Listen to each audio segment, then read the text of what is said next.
Then I'll open the Thursday, April 30th meeting of the Winchester Select Board. Joining me are Select Board members Amy Shapiro, Mariano Goluboff, Susan Verdicchio, and Jackie Welsh. And this meeting is, and Town Manager Lisa Wong. We're also dealing with a couple of matters this morning, but we've scheduled these meetings to deal with the ongoing COVID crisis and the state of emergency. So I think we'll start there. I know that there was an order that the Board of Health wanted us to join in on regarding face masks. I don't know if Lisa, you wanted to talk about that. I don't see that Jen is on right now, but I know the Board of Health voted in favor of it. Yeah, I'm just trying to pull up the final language. So the only thing that Jen and I discussed in terms of content from the last time I sort of outlined the mask policy was the inclusion of the transfer station in that order. So I did have a discussion with the DPW director and Nick over the transfer station, and they do believe that it's a good idea. I think it's a good idea to include the transfer station. There's a significant there's sort of a lack of social distancing around the recycling area, and because the stations are so close. And there's some other parts of the station where people are sort of gathering and lingering. So they're, from an operations standpoint, they've got signage and they're trying to move people along. But I think that with the pretty big volume, especially on Saturdays, I think it would be good to include them. So I think from a policy standpoint, I just wanted to run that by all of you and see what your thoughts are.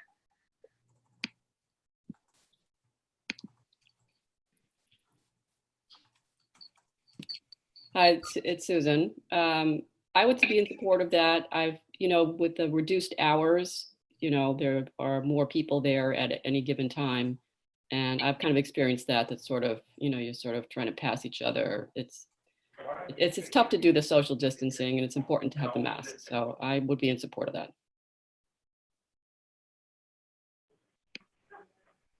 I'm in support of it as well. I'm just curious if there's and forgive me if you already said it, but if there's like a time limit in mind, or is it kind of just for the time period and then we kind of reassess if that would ever be eased along the lines with anything else that's been indicated. I'm just kind of curious what your thoughts are on that. Yeah, so the order that I have right now doesn't have the transfer station in there. So this is not the final version, but so I'm just saying we could probably make some amendments. This one says that it's effective May 1st at 12:01 a.m. and shall remain in effect until notice is given pursuant to a determination by the Winchester Board of Health and that the public health emergency no longer exists. Okay. Do you find that that's kind of typical? That sounds like it's probably typical language, maybe that other towns are doing as well. I mean, it seems reasonable. I just wanted to double check.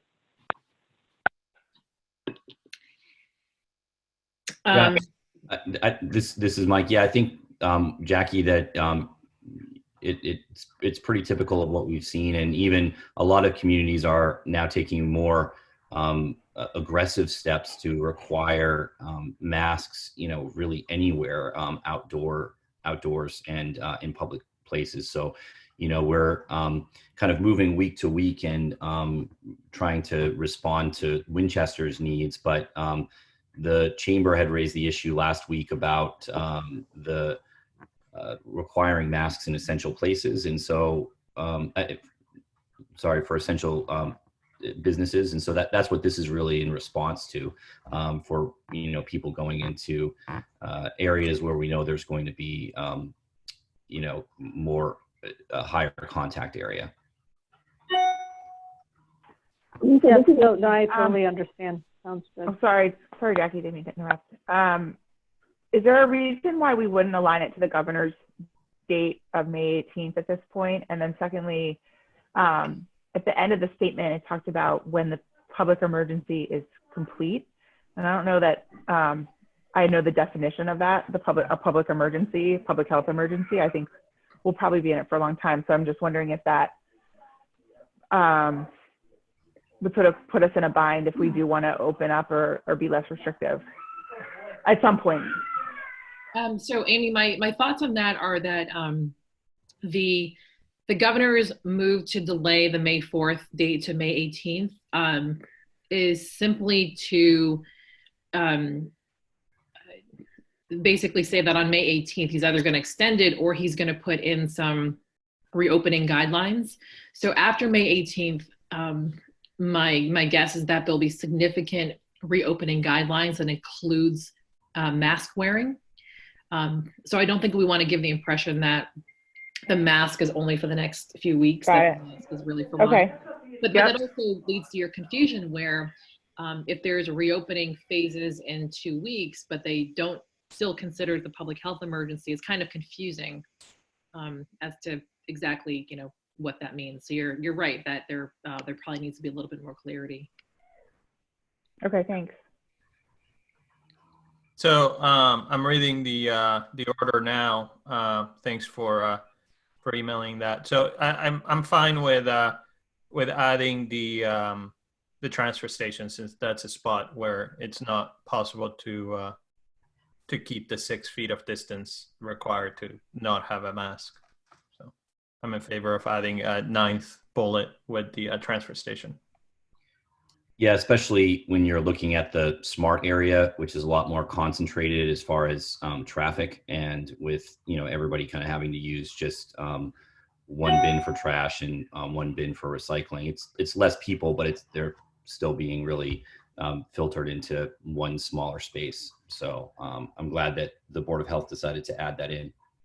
I would also just note as a follow-up to what Amy was saying, which I thought was a good point, that even assuming that on the 18th that the restrictions as far as closure of non-essential business may change, that may end up that then we have more people using the transfer station on Saturdays than maybe are currently using it. So the idea of with the mask seems maybe it will, it could even be more important then. I'm just trying to think ahead. So I'm glad we were having this good discussion, and I would be in favor of it as well. Thank you.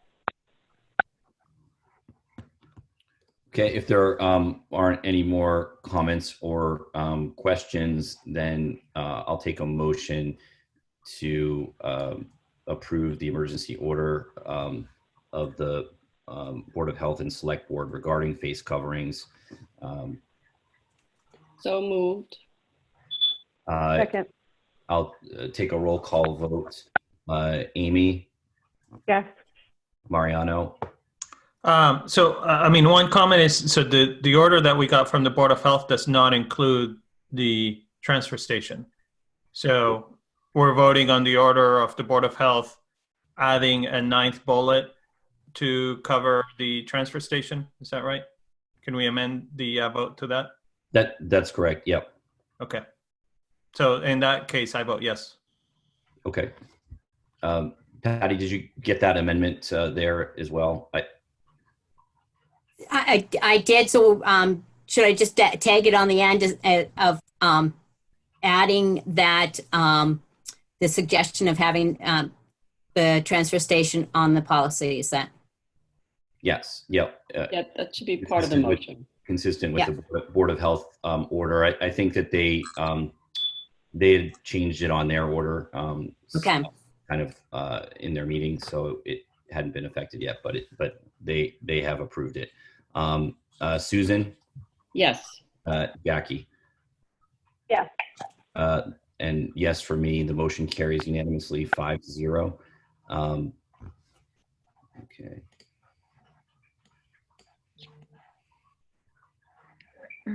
Lisa, was there anything else, kind of on the state emergency side for us to discuss? I think from a broad sense, we're expecting legislation soon for a remote town meeting. So it'll be something that the board will have to discuss sooner than later. And we had a productive meeting, Mike and I, with the town clerk and town moderator to kind of start working through what that would look like. Just because we think that June 8th is perhaps still too soon to have a large gathering of people, and there's still a lot of work that needs to be done in terms of considering essential warrants. The department heads and I are going to be recording our third public service announcement at WinCam on Friday. So if you have any thoughts as to things that we should include, obviously there'll be an emphasis on the mask wearing and an education about what that face covering policy means. And different departments will sort of give their various PSAs from their standpoint. And I'll be thanking our frontline workers and our first responders during that as well.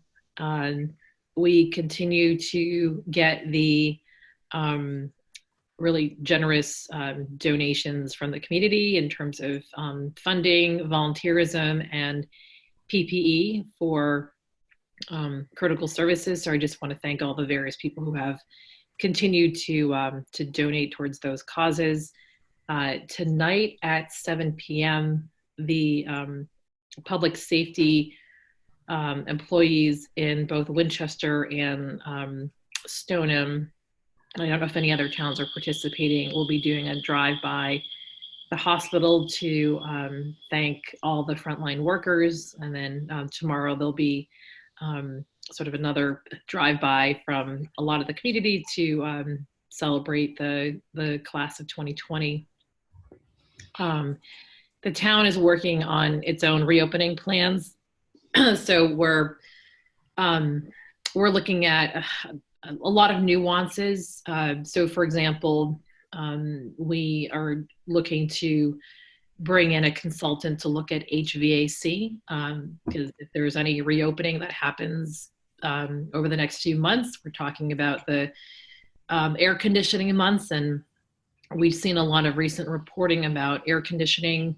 I think town hall is good in that it does need an upgrade, but it's sort of a ductless system, so there isn't there's sort of more individual systems, so that's very helpful in terms of us evaluating reopening.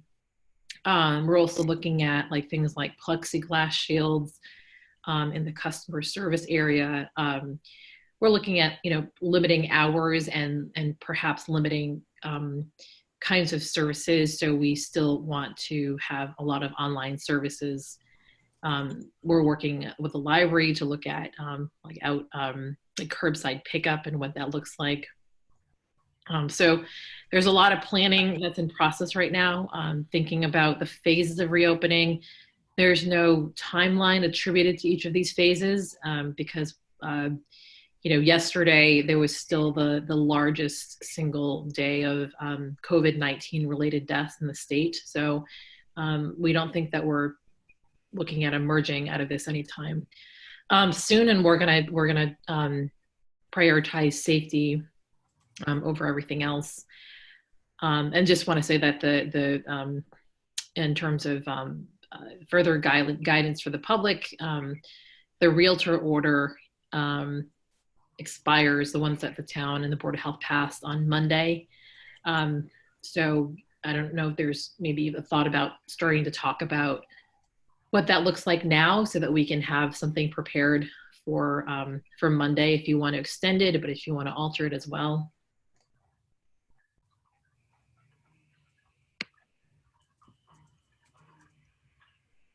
I think having another conversation about the realtor house showings policy and restrictions makes sense. I think this is something that's going to be with us for a while, so we should probably extend it, but be flexible about it and understand how they're doing it now. So yeah, let's talk about that.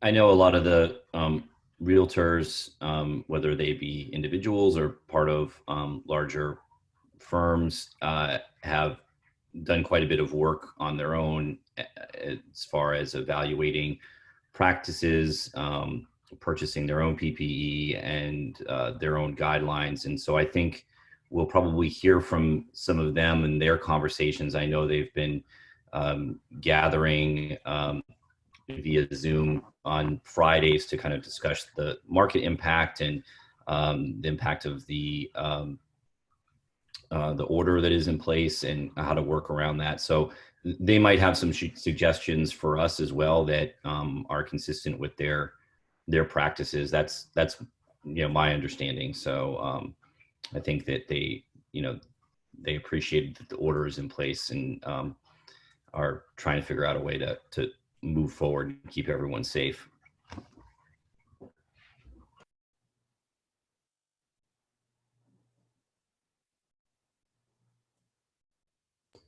Are there any other comments or questions about that in particular? Yeah, I got an email yesterday about this. Did you all receive that as well? I did. Yep, I got that. Okay. Yep. Yeah, I did also. Thank you. Okay. Yeah, I just wanted to, because I think it was from Karen Garrett and she had some specific suggestions.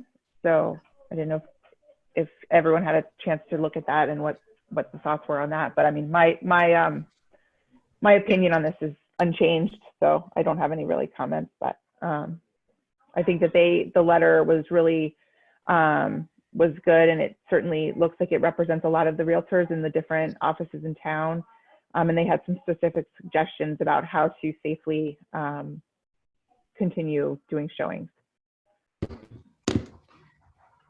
And it seems like, Karen has been kind of leading this conversation locally on this, and maybe we can reach out to her. If I know that the Board of Health has had more conversations about this than we have. So maybe we can kind of connect the dots and have something on our agenda for Monday's meeting, if that makes sense. Yeah, I think that makes sense. Okay. Is there any kind of general suggestions or concerns about that in particular? No. So, I mean, the only concern is going to be, enforcement, right? So the guidelines have very specific things such as, maximum of 2 people at a time and things like that. But I'd like to see what the Board of Health has to say also about these proposed guidelines. Okay, maybe we can have them weigh in as well and see if Jen can be a part of our meeting on Monday, at least for a brief period of time.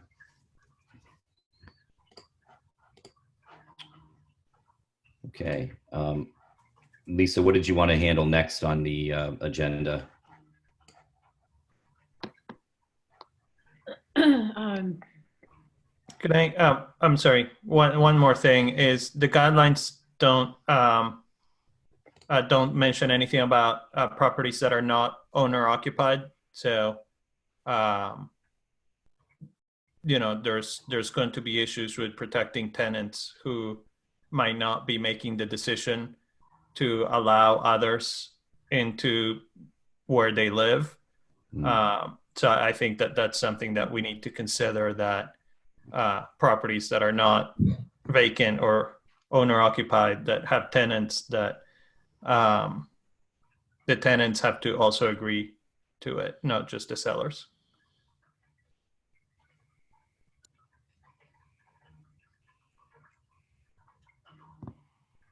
Okay, that's a good point. Any other questions on that before we move on?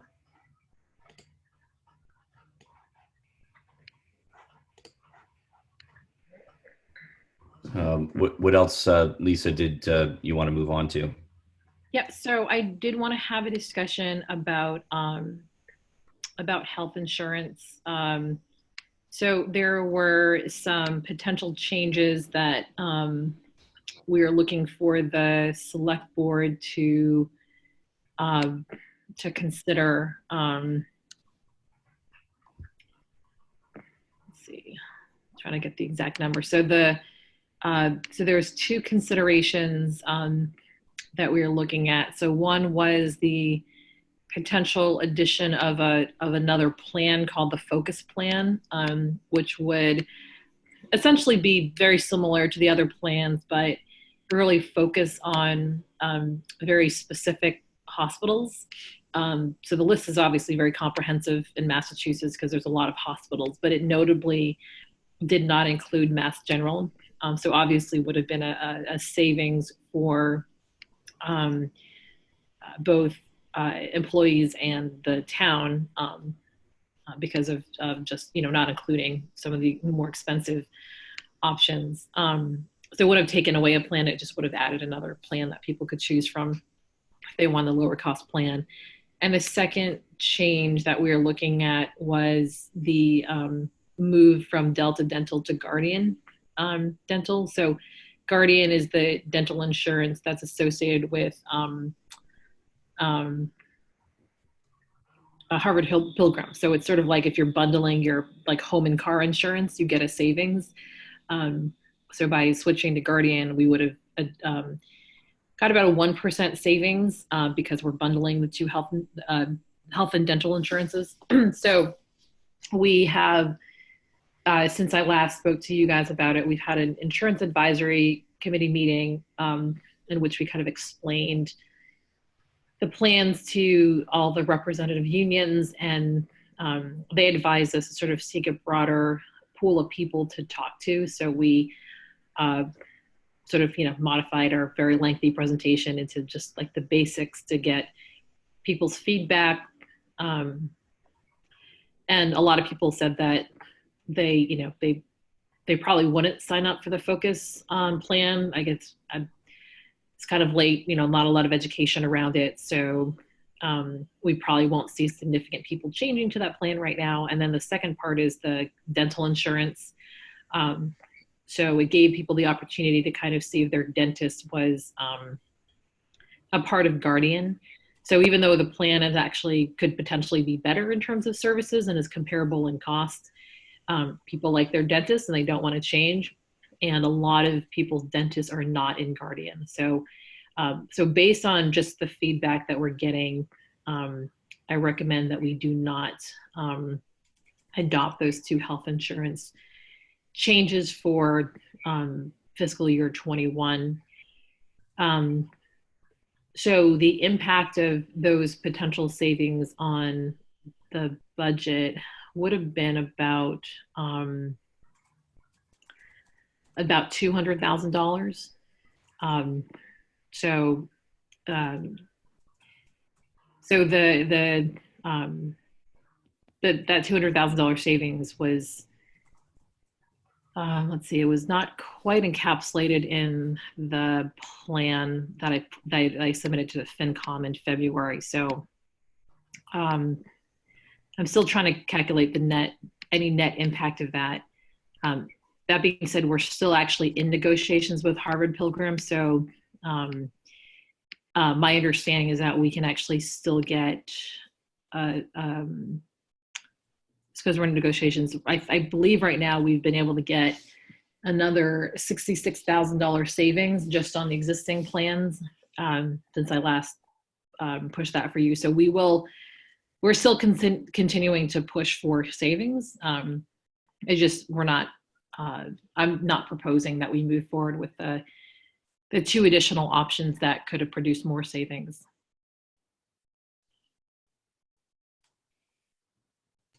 So Lisa, those two additional options would kind of reduce the kind of risk of our plan financially. It wouldn't really reduce our level of support for our insurance. Is that right? Or so it's probably a little bit more complicated than that, but in doing a side-by-side comparison of the two dental insurances, which are actually 100% supported by the employees. So the level of service really doesn't change. In fact, I think in some ways Guardian has a couple things that are a bit better, but the problem is that people's dentists are not covered underneath there. So they would have to switch dentists if they're in Guardian.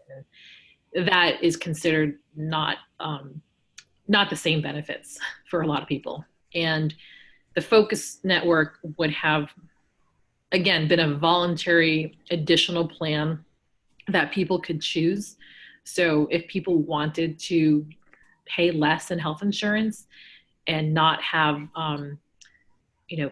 not have the same access to like a Mass General, but they could still go to Winchester. There's still many other Boston area hospitals, North Shore hospitals, Metro West hospitals that are in that plan. But if they said, there's a bunch of folks, including myself, that, don't have a need to go to a lot of hospitals, including Mass General. So, if we decided to move to Mass General, there'd be a lower cost, like to an employee like me, there would be a lower cost to the town in terms of our contribution.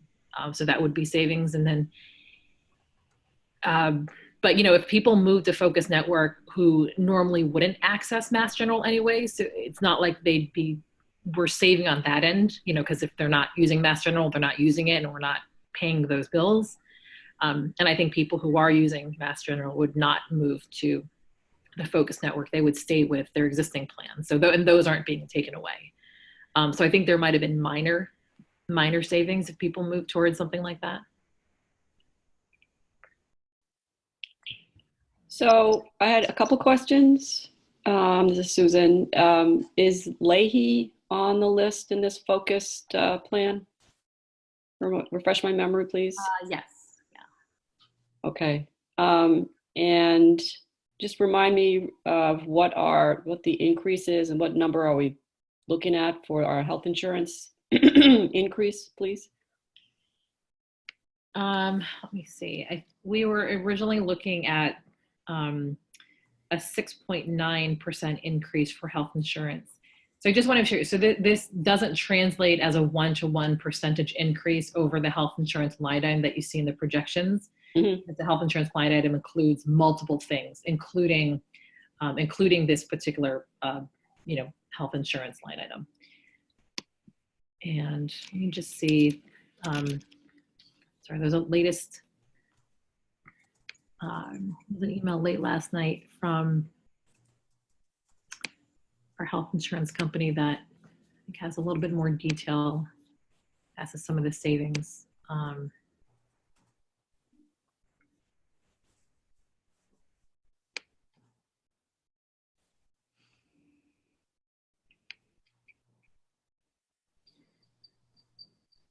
Yeah, just a reiteration that we're still in negotiations, and they believe they're able to get another $60,000 or so in savings just with our existing plans.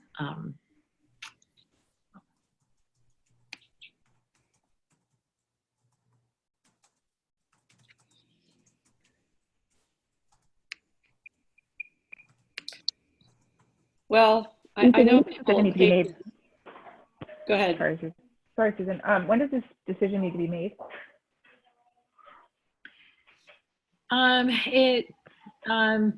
Probably Monday at the latest. If let's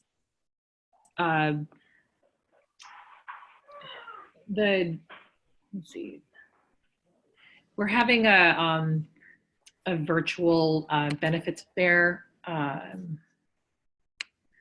then I think starting next week. So we do need to nail this down.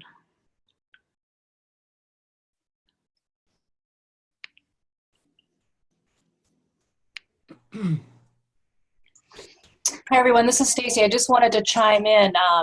In order for our enrollment mailing, our open enrollment mailing, we do need to know what our rate's going to be basically tomorrow, so we can send out everyone's all the rates and the mailing. So I know it's sort of not so much a last minute decision, but we do need to know as soon as possible.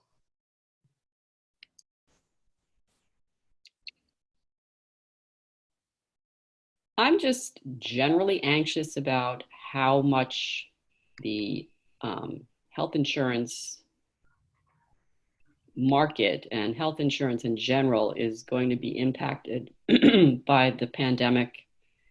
And I just am inclined to be conservative and try to limit our increase as much as we possibly can. So I don't see a downside to the focused plan. It's an option. And as Lisa says, a lot of people don't necessarily need to be in the hospital very much. It changes as you get older, I realize, but this would be an opportunity for an employee to have a lower cost and for us to limit our exposure. So I am leaning towards thinking we should add this, see what happens. So Lisa, do we need to vote on this today? It sounds like we need to set the rates tomorrow. So that, that's one of the reasons why we had comments from the public, from the employees due yesterday. So if you allow my indulgence to kind of go through some of the, so I re-forwarded you the slides from NFP, our consultant, and if you have access to a computer, and I'm on slide 3 right now, looking at the core copay structure for the current HMOs versus the Winchester focus. So the Winchester core HMO has a 6.9% increase. The focus plan will have a 2.3% increase over existing plans. You can ignore the 5.9 and 1.3 because that assumes the bundling of the dental plan. So if you sort of go through the deductibles for 300 individual, 900 family, for med only, that's the same. The $20 PCP office visit is the same. The specialist office visit, the current plan has 3 tiers, 30, 60, 75. The focus plan has 1 tier at 60. So, some savings and some potentially more cost depending on where you go. Inpatient copay, again, our current plan has 3 tiers. It's $250 then deductible for tier 1, and then $500 for tier 2, $1,000 for tier 3. The Winchester focus plan has the deductible, then the $500 copay, versus the other way around, having the cost and then the deductible. The day surgery, our current plan is $250, then a deductible. Winchester focus is the deductible, then the $250 copay. Emergency room are both the same, $100. Let's see. Diagnostics and x-ray labs are covered in full after the deductible has been met for both plans. High-tech imaging, $100 per scan and deductible, that's the same. The 30-day supply and the 90-day supply of medicines are also the same. So the primary difference is that in the specialist office visit and the inpatient copays, it looks like the focus plan has just sort of a flat tier 2 pay versus the current plan has 3 tiers, 1 that's cheaper and 1 that's more expensive. Let me see, I'm just trying to go to the page that has, okay, so the focus network on page 8 has Leahy in there. So it's sort of hard to tell what's missing, but you can see it's got, Anna Jakes, the Bay States, all the various Beth Israel campuses, including the one in Boston. It has, let's see, it has Boston Children's Hospital in terms of the campuses, in Lexington, Dartmouth, Peabody, Waltham, but not the one in Boston.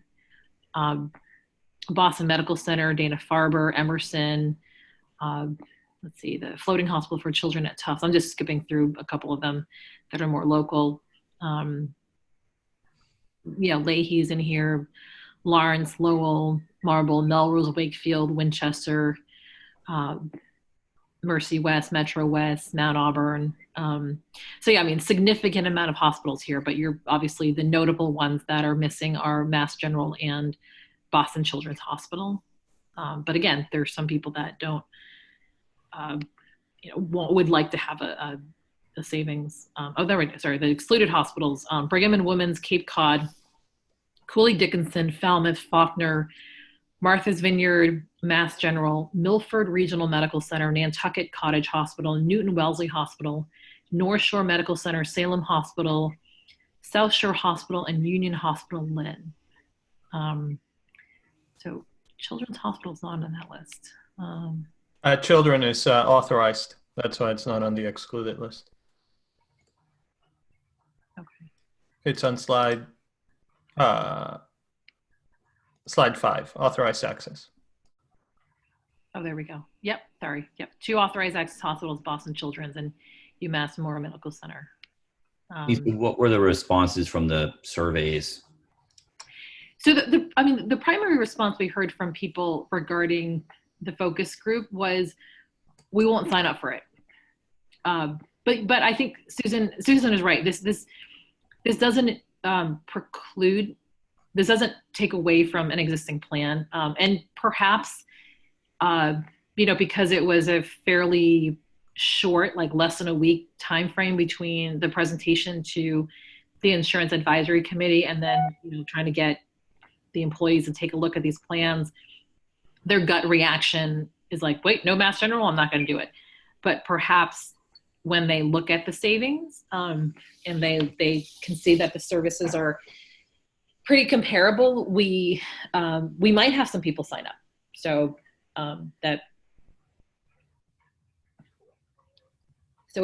it's not taking away any benefits. It is adding this plan.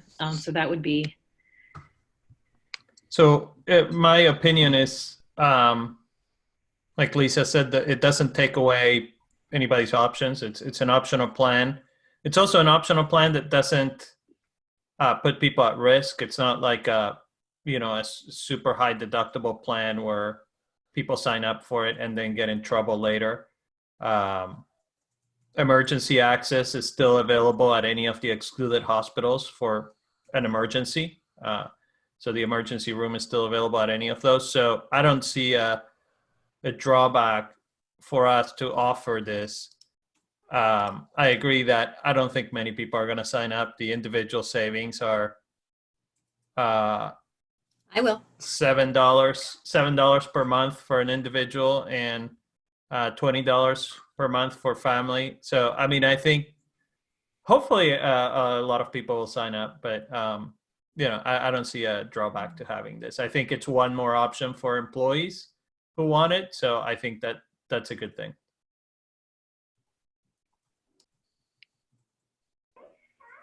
I agree with all of that. So Lisa, from us, did we need a vote on this proposal in particular with, is the, I guess the dental component is the one that, I don't know if that's separate. It is, yeah. There's 2 separate issues. The dental component was the one that we definitely knew that the bundling would save us 1% off the bat.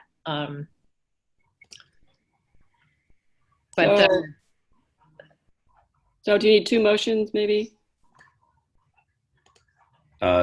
Yeah, we'll just start with it seems like there's consensus on the focus plan, and then we can maybe discuss the dental side right after that. Okay, so I move that we move forward with the Winchester focus, move forward with adding the Winchester focus plan to our health insurance plan design for employees. Second. I'll take a roll call vote. All in favor, Amy? Yes. Mariano? Yes. Yes. Susan? And yes, for me, it's unanimous 4-0. Jackie had to jump off for a work call, and she said she'll do her best to jump back in. So Lisa, what was your recommendation on the dental piece? Yeah, that I think would be significantly more detrimental. Yeah. Given that it seems like a lot of people would have to change their dentist. So, if it was like a 3% savings, I would say absolutely we're leaving, hundreds of thousands of dollars on the table. So, not at this time. Maybe we'll evaluate this in the future and see if Guardian has has more dentists that they continue to add to their plan. And frankly, the health insurance renewal is from year to year. So we don't have a long-term contract with Harvard Pilgrim. So in the future, it's good to know that bundling saves money. So if we ever switch to any other plan, that would be one of the things that we would look at to see if they had options of bundling that made sense that also have further savings. But my recommendation is that we do not move forward with the dental part this year. Yeah, I think that makes sense, especially that kind of moving people off of their current dental plans onto a new one, if they were to choose a new dentist, if they were required to. A lot of times people have significant health issues that are identified by going to the dentist, and that sometimes is the only time when they are seeing a medical professional, throughout a year. And so it's there's more risk than just kind of what's in what you would normally think with going to the dentist, if people are deterred in any way from going. So so we won't move that forward unless someone on the board feels like it's necessary.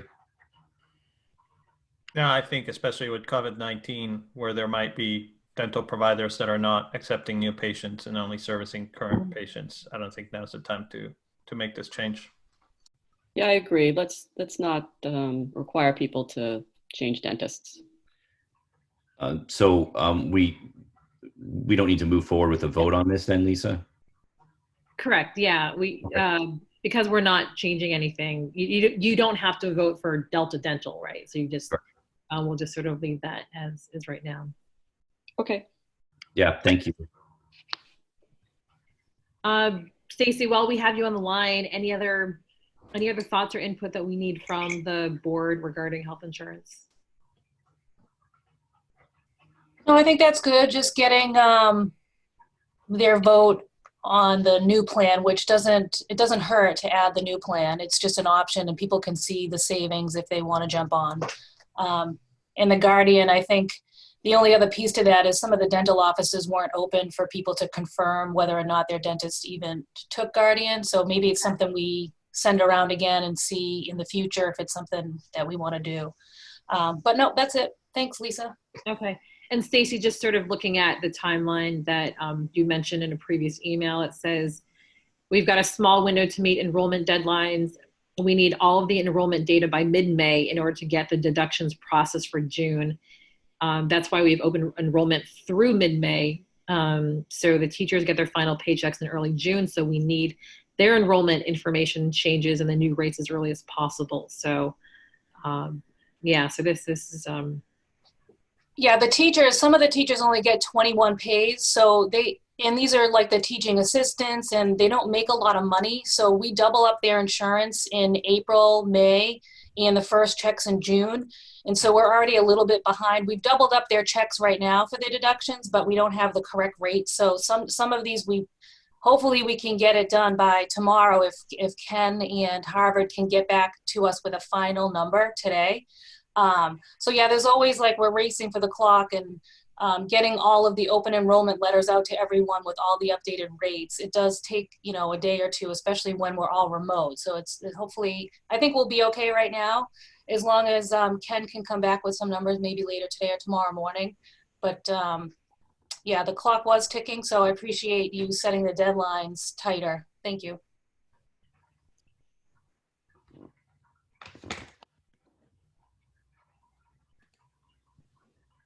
So Stacy, thanks for all your work on this. I know it's a kind of a scramble every time to get all this, all these letters out and get everything finalized. So thank you for doing that. No problem. It's HR too. Thank them. Yep. Okay. So Stacy, when we do get the rates, so we'll relay this to our consultant. When we get the rates set, then we'll circle back and we'll sort of calculate what we think the final costs are going to be. Yep, I can drop the numbers. Once I get the rates, I'll drop them in the health insurance spreadsheets and I'll send you the final numbers and we can go from there. Okay, sounds good. Yep. Thanks, Stacy. Lisa, what else did you want to discuss on the agenda? So there's just a couple of sort of non-state of emergency related updates to give to folks. So we're continuing to work, and Mike, you might have more updates because I'm getting email updates about Capitol, but I know you were actually there last night. So we've been moving forward with evaluating the carriage house, and did a sort of confirmatory study on sort of the air quality conditions of the building as something that needs to be factored into when we do any other further investigation and study into that property. And then Pete Lawson, our facilities director, has also continued to work on recommendations for Morocco School. So I have a memo from him to Jay on the 27th. So I don't think that's been shared with you guys yet, but I did want to put that back on your radar screen because Mike has a placeholder Morocco warrant article for town meeting. And we should probably circle back and kind of discuss our thoughts relating to some of the improvements there. I'm still trying to get an update as to some of the other things that they're able to do at Morocco now that the schools are closed. And we're also trying to finalize some costs. And I have, in looking at the current trajectory for Morocco projects, there's only 2 of them on there that are slated for sooner than later. But the school committee does have a process that they go through over the summer to kind of reprioritize projects. So I guess the part of what we need to kind of figure out is the timeline. There's sort of a timeline for the discussion about an article in spring. And then there's the timeline of the school committee sort of reconsidering and looking at these additional things that can be done at Morocco and then making their recommendation for fall town meeting. Yeah, thanks, Lisa. I appreciate the effort that you and DPW have made to go back into Morocco and get some necessary work done. I saw the pictures of the bathrooms and some other work that's done there. So just glad that we're able to kind of chip away at some of those projects as we kind of continue the discussion. I haven't seen the memo from Pete on any of those potential projects, but certainly the more that we can get done while there's closure, the better, budget permitting. Can I just ask about the carriage house item? Are you talking about evaluating and doing something about the air quality in order to permit people to go inside to evaluate the building, or is that one of the components of the things that they are currently evaluating? It's one of the components, and it was it's basically a hazmat report, and it was sort of the first low-hanging fruit that that they did because it was fairly easy to do and it also had to be considered.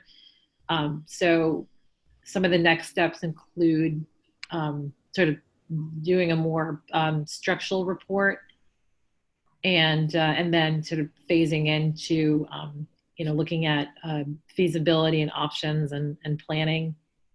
Okay. Obviously, those get progressively more expensive. I want to say the hazmat report was like, something that Pete did with like very few dollars. The structural engineering report is going to be more like 10, and then it gets sort of progressively more expensive when you start bringing in like engineers and architects and doing the planning. Right. So the main objective here is to evaluate the existing building and whether to move forward with any more planning. So that structural part is important. Yes. Okay. Thank you. So, I mean, given that there's nothing in the horizon as far as that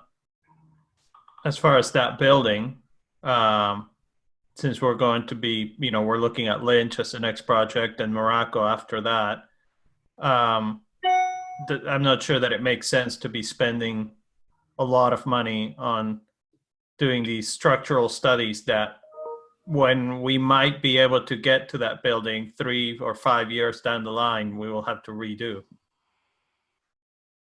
So can we put off spending tens of thousands of dollars on studies that will expire by the time that we need them? So I can pose this question back to the school committee because it is currently in their purview to do, and we're sort of trying to do this in conjunction. And my feeling is a lot of things need to be evaluated, just given the current situation that we're in. And Lisa, we're talking about 10,000 for the structural? Yeah, about that amount. I just signed over the vacant carriage house renewal sort of insurance binder that Stacy had sent over from our insurance company earlier this week. And I think they were looking for, they were looking for a little bit more direction as to what we were going to do with that property. I don't see anything happening in terms of, construction of that property over the next fiscal year during that coverage period. So I would probably just say that at this point in time, it's going to remain a vacant building, even though there could potentially be some studies and evaluation of it over the next year.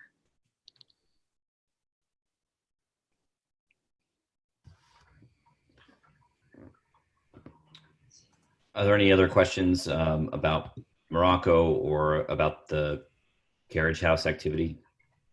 I just sent over the memo from Pete.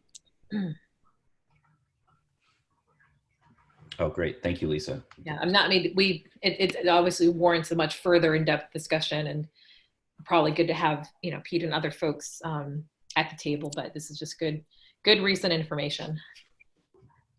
Lisa, are there additional savings on the DPW budget that we could apply to some of the work at Morocco?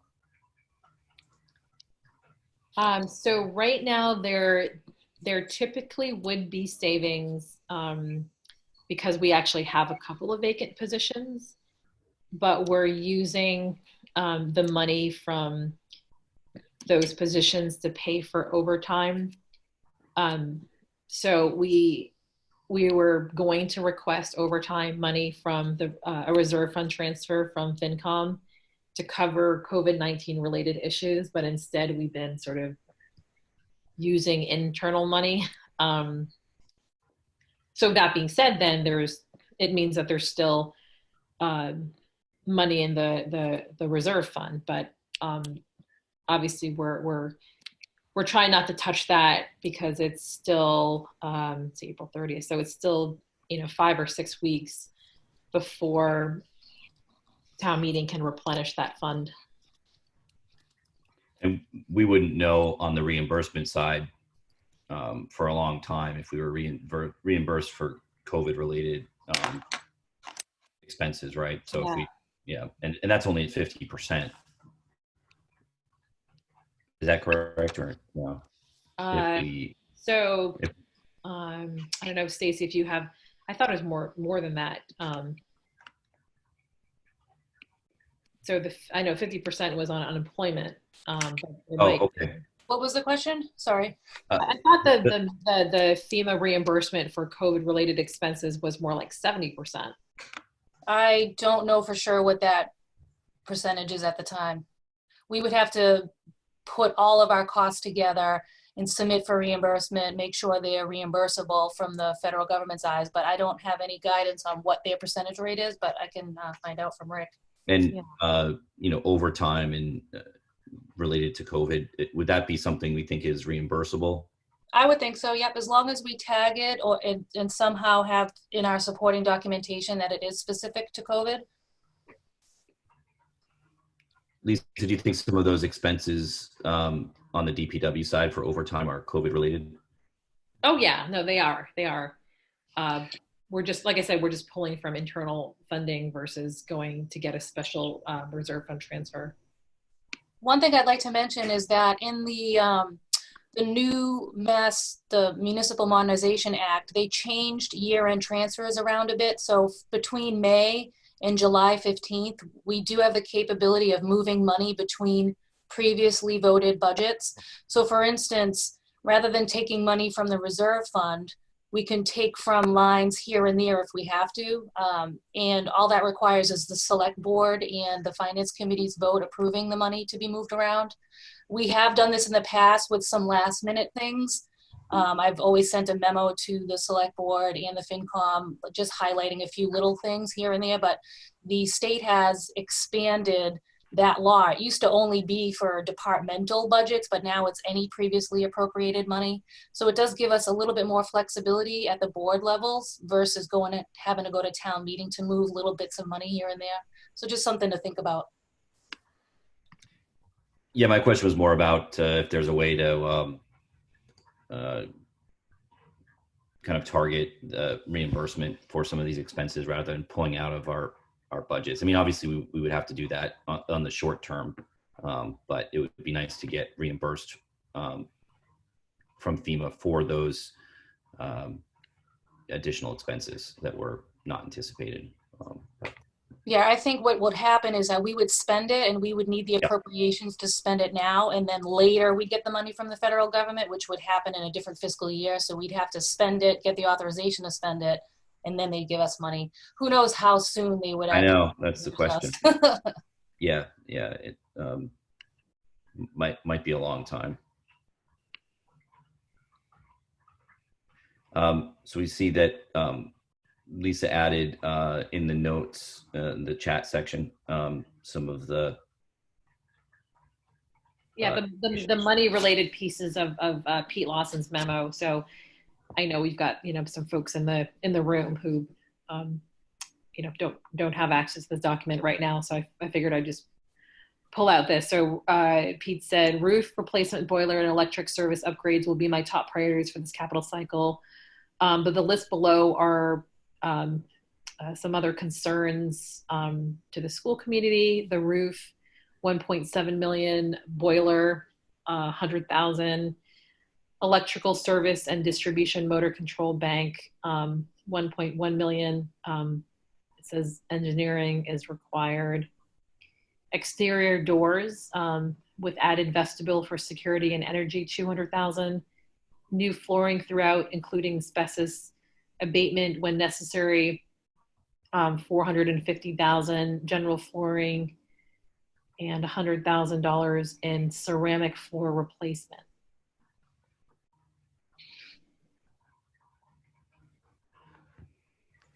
I mean, given those needs, I would be in favor of moving the money that is being spent on the Carriage House, which is a building that will not be occupied for years, into any possible repairs for Morocco, which is a building that will be occupied by students in the fall. So, given that that can be done by a vote of this board and finance committee, I think that makes sense. I think also, we did, as part of our override discussion, indicate that it would be for supporting at that time both Lynch and Morocco to kind of keep them in a decent level of care. So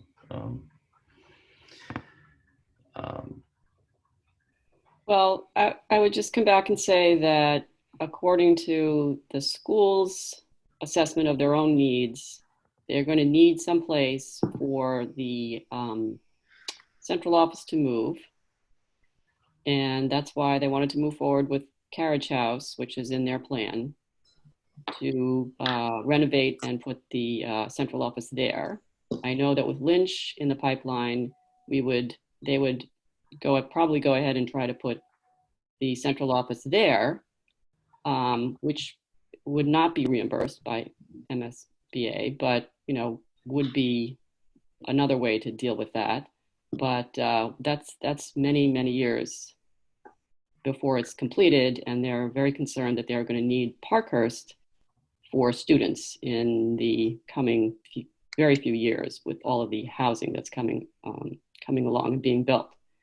So I just, the idea here for spending some money on Lynch some money on the Carriage House was to understand whether that was salvageable or not. And it was only $10,000 more. I think I also would say it behooves the town to know whether that Carriage House is really structurally unsound or not. And unfortunately, it costs money to evaluate a building. I think it hasn't been evaluated for like 7 years or something. And it's not getting any, the condition is not improving. So that was the thinking behind spending some money to evaluate the Carriage House, to make more of a decision about what its prospects are. And it was a limited amount. So I think we need to do that. And as much as I would like to do more work at Morocco, because it's, where my kids went to school, and I walk by there and I know that there are lots of things that need to be addressed there. Well, I think that we had deferred a lot of the projects on Lynch and Morocco just to kind of keep them on life support, because we weren't sure which one was going to be funded, if it were to be funded by the MSBA, and we still, have a lengthy timeline before a new building is constructed at Lynch. So in Morocco, that's even further away. So I think that's why we wanted to put some attention towards that building. The Carriage House, I think we've discussed in the past, would require an override, and shoehorning an override into the next several years for that building is going to be tough. Certainly if we want to study it, my understanding was that the school committee was, from a policy perspective, was gravitating more towards including the central office with the Lynch project, and we would bundle those together in that override in FY22, rather than a separate override at some point. So, but it's not really, we haven't really discussed it. I guess it's something we can look at in the future if we want to. Yeah, my concern is just spending money on studies for things that then the studies will expire, because we know we're not going to do anything with it for several years. So I don't see how we would put an override to rebuild the Carriage House for central office before we would do both Lynch and Morocco. So it's not an issue of whether the Carriage House needs to be studied. It does. I just think the study should be closer to when we will be able to do something about it, because we will have to redo it. So it seems to me like the money is wasted because we will have to redo the study 3, 4, 5 years from now. So that's my concern with it. Lisa, how much are we spending to insure the Carriage House? Do you know? Sarah, let me see if I can pull that. It was about $4,000. Sorry, Lisa. Okay, thank you. You have it quicker than I do. Yeah, Maya doesn't cover. Maya is our general and liability insurance broker per se, it's a pool, but they don't cover vacant buildings. So anything that's vacant around town, we have to pull out on a separate policy. So this one is a little over $4,000 this year, I believe, for So- FY21. So it's got a $5,000 basic perils deductible. The limit of the coverage is $518,000. Business personal property and equipment breakdown, that's not covered. Well, so the cause of loss: fire, lightning, explosion, smoke, windstorm, hail, riot, civil commotion, aircraft, vehicles, vandalism, excluding so this excludes collapse, water damage, flood, earthquake, and theft. So we've got to schedule a riot over there at some point soon. Is that what I'm understanding? I mean, it excludes collapse. Is that what you Yeah, said? that seems to be the only thing we need to worry about. Yeah, it does. And we're paying this amount annually on top of our overall insurance for the rest of the buildings. So also excluded are a computer-related loss, total pollution. I don't even know what total pollution means. Absolute asbestos. I mean, I know what pollution and asbestos are. Adding the words total and absolute, those are probably, insurance terminology that means something. Lead, mold, land, air, and water. Lead, mold, land, water, and air. So it seems like everything that it is affected by is excluded from the policy. So it, let's see, it's 4,000. Okay. Lisa, do you want to follow up with Judy on this just to, Yeah. so, I don't want to pile up on it if we don't have all the information. I mean, it's, if it's in the school committee's lane, I don't know so much, what we can do about it, but I think we are all committed to making sure that Lynch is the best outcome possible, and so anything that is gets in the way of that in any way, I think we should probably have a greater discussion with the school committee about. So Yeah, and I would presume that they're going to look at everything now from a COVID-19 potential virus lens, because, when I'm looking at the non-school town buildings, I mean, we're talking about things that we weren't talking about a couple months ago when we put together all the plans. I mean, Pete just sent me over some rough drawings of what he's calling them sneeze guards, but they're basically like plexiglass barriers between the customers and our workforce. So he's sending around sort of drawings to the department heads so that we can get some input. I just got an email that I haven't been able to look at about we've been trying to get somebody on board to do an HVAC evaluation. So the last time I talked to Capital, I was talking about the HVAC standpoint, that like the lower level town hall needed better circulation. And it's maybe we actually don't want better circulation. Maybe we just need some more,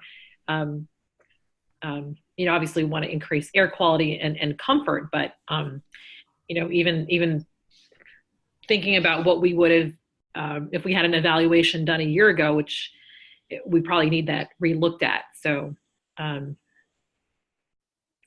it's a different time.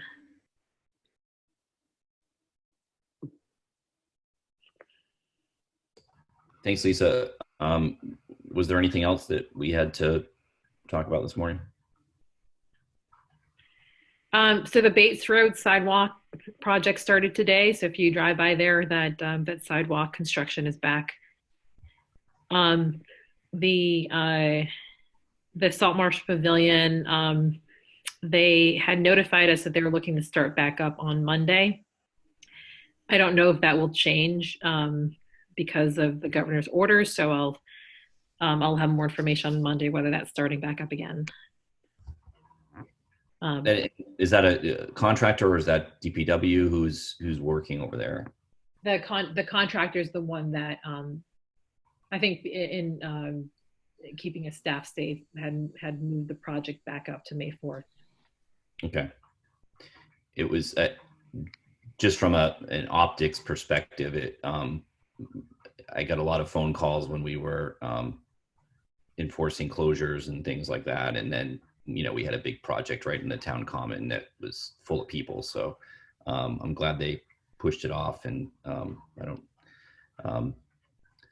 think they'll have a lot of time to get it done if they would consider pushing it off further. But it's not our decision, I guess.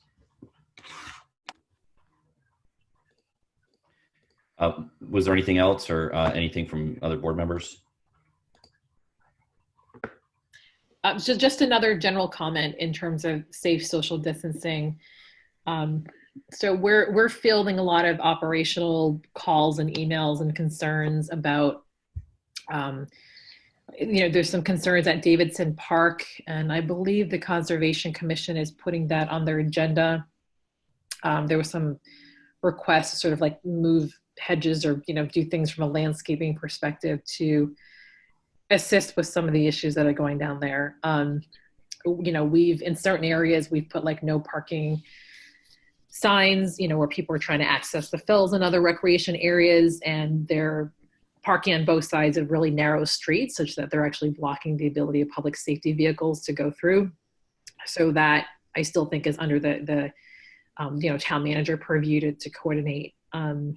But certainly as we're thinking about the social distancing or the lack thereof in certain cases, just continue to send those my way so that we can deal with them from an operations standpoint. And as we sort of think through other policies, just you can send them our ways for us to do some more research.